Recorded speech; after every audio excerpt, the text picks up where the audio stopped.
What if I told you that uh, one of the most structurally perfect explorations of human mortality isn't found in some massive, 1,000-page philosophy textbook, Yeah. or even a dense theological treatise, I mean, I'd say you're setting up a pretty bold claim right out of the gate. right? But what if I told you it's actually contained in exactly 8 words from an early 2000s internet meme? See, it just sounds absurd when you frame it like that, Yeah. because we're so conditioned to assume that profound meaning requires, I don't know, a massive amount of real estate. Yeah, a long, winding intellectual journey. Exactly. We expect chapters and citations, not a punchline. We absolutely do. But when you, the listener, send us the source material for today's deep dive, I mean, you probably just thought you were passing along a quick laugh, right? A fun piece of internet nostalgia. Oh, for sure. It feels very casual. Yeah, but what you actually handed us is this absolute masterclass in psychological projection and linguistic engineering. Hmm. And it's all compressed into an impossibly small space. It really is. It's like a diamond. A compressed diamond of folklore, exactly. So today, our mission is to execute a total microanalysis of this single sentence. It's an isolated excerpt from a text simply titled The Legend of Chuck Norris. Which is such a great title. It is. So I'm going to read it for you right now verbatim. Yeah. And I really want to give it the deadpan, serious academic weight that we are about to apply to it. Are you ready? I am so ready. Lay it on me. Okay, here it is. Death once had a near Chuck Norris experience. Wow. Right. It really just hangs in the air, doesn't it? Just sitting there in the silence. It does. It totally does. But I have to stop us right here at the starting line because I'm wondering, are we overthinking this? How do you mean? I mean, I realize we're about to apply, like, doctoral-level literary theory to a Chuck Norris joke.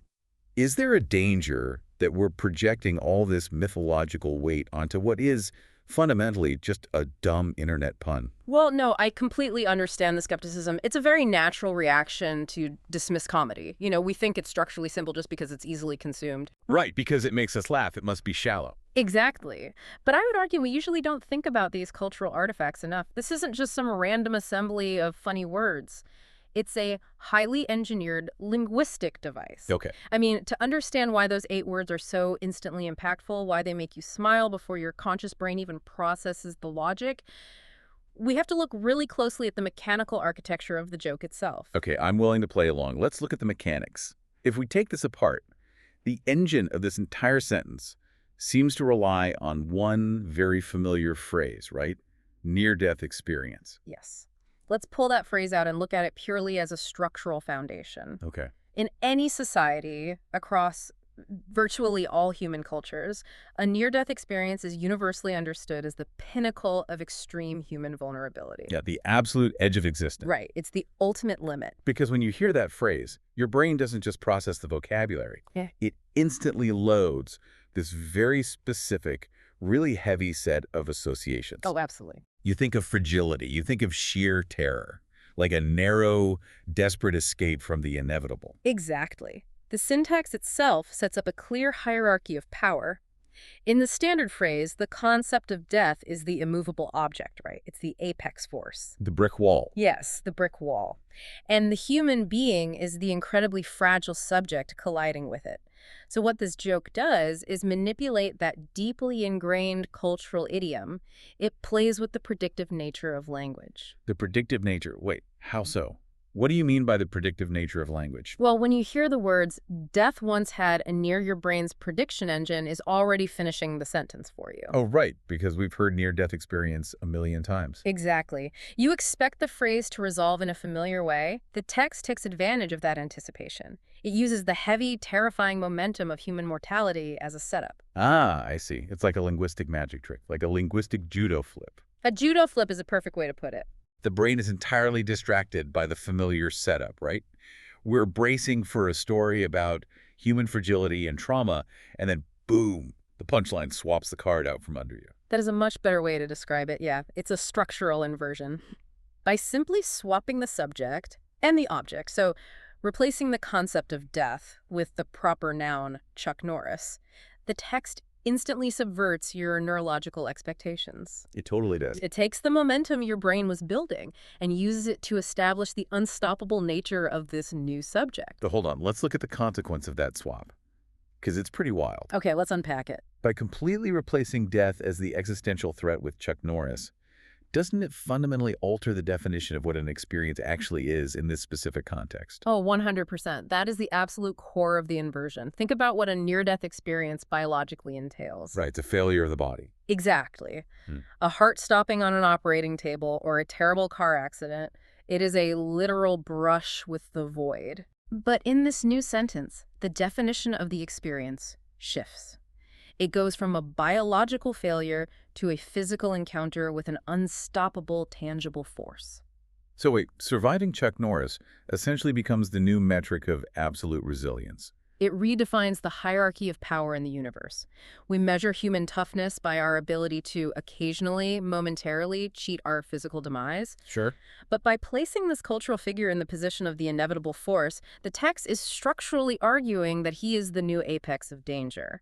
Wow. I mean, encountering this man is mathematically more fatal than encountering the literal concept of fatality. Which is inherently absurd. And that's exactly why it's funny. We're acknowledging the sheer absurdity of a human being outranking the concept of mortality itself. Exactly. But logically, I mean, if we accept the premise of this 8-word universe, it completely changes who, or rather, what death is in this scenario. Yeah. And that takes us into the second layer of what makes this text so remarkably dense. This linguistic flip doesn't just elevate the human subject to an impossible height. It forces a complete transformation on the fundamental nature of death itself. Right, because for this to be a narrative, and even at 8 words, it really is a narrative with an inciting incident and an implied resolution, right? Right, a tiny little story. There has to be a protagonist and an antagonist. Hmm. And we usually understand death as this abstract, formless certainty, a biological process. But look at how the text treats it. Death once had. It attributes possession and experience to a concept. It totally does. It anthropomorphizes mortality. It transforms death into a literal entity, a character in a story who is suddenly capable of feeling fear, vulnerability, and relief. It takes the thing at the very top of the food chain, the ultimate apex predator that comes for everything and everyone eventually, and just completely strips it of its power. The visual comedy here is incredibly potent, right? The joke forces that supreme predator into the role of the helpless prey. I mean, just imagine the scene the text paints in your mind. The inescapable force of the universe, this terrifying abstraction, suddenly looking over its shoulder, sweating, terrified, and barely escaping with its own life. I love that visual so much. The Grim Reaper just running away in a panic. Hmm. Because here's where it gets genuinely fascinating to me. We usually think of a near-death experience as a profound wake-up call for a person. You hear those stories all the time, right? Oh, constantly. Someone survives a massive heart attack, and suddenly they quit their miserable corporate job, they start painting watercolors, they climb mountains. They tell their family they love them every day. Yes, they appreciate every single sunrise. They experience a radical reevaluation of their priorities. Exactly. So if we follow the internal logic of this joke, and I really want to push this, what does a wake-up call look like for the concept of death itself? That is such a great question. Right. If death has a near encounter with this unstoppable force and barely survives, does an experience like this force death to reevaluate its life choices? Well, I wouldn't necessarily frame it as death suddenly taking up watercolor painting. Or doing yoga. Right, or doing yoga. But it does imply a profound psychological shift. If you give death a near-fatal experience, you give death a psychology. Oh, wow. You give it trauma. It implies that somewhere out there, the Grim Reaper now wakes up in a cold sweat. It implies hesitation. It's psychological revenge. Yes. That's what this joke actually is. Yeah. We are turning the tables on our own mortality and saying, see how you like it. Exactly. By laughing at this joke, you, the listener, are subconsciously enjoying the idea of our greatest enemy experiencing the exact same existential dread that we humans are forced to live with every single day. It is a profound power fantasy, and the fact that we use a recognizable pop culture figure to enact this revenge brings us directly to the title of the source text you mentioned at the beginning, The Legend of Chuck Norris. Right, the packaging. Yes, we cannot ignore the packaging of these 8 words. The framing is absolutely vital to the joke's success. Because it wouldn't work if it was just presented as, a funny thought about an action star. The packaging signals how we're supposed to consume the information. The packaging is the lens. Examine the word legend from the provided title. This text explicitly presents itself as a piece of a larger mythos. Yeah, that's true. The word legend signals to the brain that we are exiting the realm of documentary reality and entering the realm of the extraordinary, the exaggerated, and the physically impossible. It's a framing device that basically gives the brain permission to suspend all disbelief. When you hear the word legend, you stop demanding scientific accuracy. Precisely. And in doing so, this internet joke operates exactly like ancient mythology. Really, ancient mythology. Absolutely. Think about the stories ancient cultures told around the fire. You have heroes like Hercules wrestling with the gods or descending into the underworld to physically conquer the avatars of death. Oh, I see what you mean. You have Gilgamesh going on this desperate, epic quest to seek immortality and defeat the boundaries of human frailty. Okay, but wait, I have to push back on that comparison just a bit. Go for it. The ancients might have actually believed in Hercules, or at least believed in the divine forces that he represented.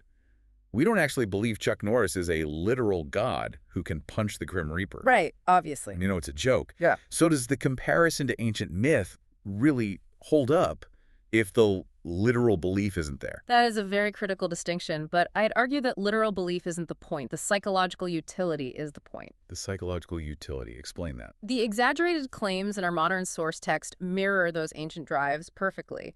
The source operates as a modern-day tall tale. It's passed around often digitally on forums and social media, which is essentially our modern version of the oral tradition. Like the modern campfire. Yes, exactly. It's passed around to establish a larger-than-life legendary status. So it's the digital equivalent of sitting around a campfire on the American frontier and telling stories about Paul Bunyan taming the wild rivers and forests. Yes, but instead of taming rivers and forests to make the physical wilderness less terrifying, our modern folk heroes are taming existential concepts to make the psychological wilderness less terrifying. Oh, wow. That is deep. Which brings up a really crucial question for us as we sit here dissecting this. Yeah. As you listen to this analysis, you have to wonder, is the legend just an exaggerated joke about a guy being physically tough? Or is it actually a reflection of humanity's deep psychological need to invent a legendary figure capable of conquering our greatest, most inevitable fear? Well, if we look at the function of humor in human society, it leans heavily toward the latter. Humor is one of humanity's most effective, universally utilized coping mechanisms. For sure. Think about the reality of the human condition. We live in a world governed by physical laws that ultimately, unavoidably, end in our demise. Yeah, death is batting 1,000. Right, and that is an incredibly heavy burden for the human psyche to carry around every single day. If you focus on it too closely, it's paralyzing. It is. It really is. So what do? We invent figures. We create legends. We build these indestructible avatars in our collective imagination to carry that weight for us. We build a psychological shield out of comedy. A shield out of comedy. I like that. By passing around a tall tale where a modern, recognizable figure is so overwhelmingly powerful that mortality itself cowers before him, we are collectively laughing into the dark. We are asserting a kind of narrative control over the uncontrollable. That's a brilliant way to put it. Narrative control over the uncontrollable. The legend in this context isn't really about Chuck Norris, the actor, or the martial artist. He just happened to be the cultural vessel chosen for this specific era of internet folklore. Right. It could have been anyone with that tough guy persona. Exactly. It's about the archetype of absolute invincibility. We desperately need that archetype to exist, even if we fully acknowledge it only exists in the realm of a punchline. I realize we are putting a lot of weight on a very small piece of text, but it is genuinely fascinating how that works. We project our desire for invulnerability onto this cultural figure. Mm-hmm.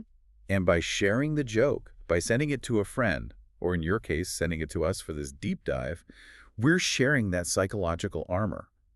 We are validating each other's underlying fears by making fun of the very thing we fear most. And we are doing it with incredible efficiency. I mean, think about it. We did all of this analysis, connecting syntax to power dynamics, exploring the anthropomorphism of abstract concepts, and tracing the lineage of psychological coping mechanisms back to ancient mythology. All from exactly 8 words. It's crazy. It completely validates what we were talking about at the very beginning of the show regarding information density. You really don't need hundreds of pages of dense academic text to locate a profound insight into human nature. You don't.